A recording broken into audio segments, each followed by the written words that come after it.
How to fix Huawei mobile phones keep crashing.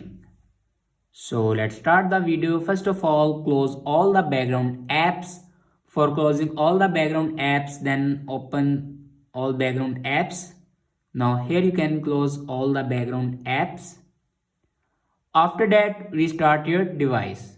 For restart your device, press and hold power button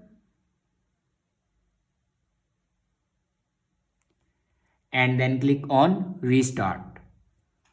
After restart your device, open settings and scroll down and click on system and updates and then click on software update.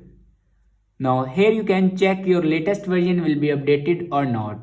If it doesn't update to latest version, then update it to latest version.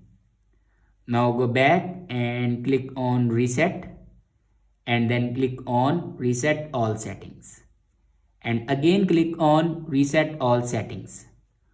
After reset all the settings, your problem will be fixed. I hope this video is helpful for you. Thanks for watching.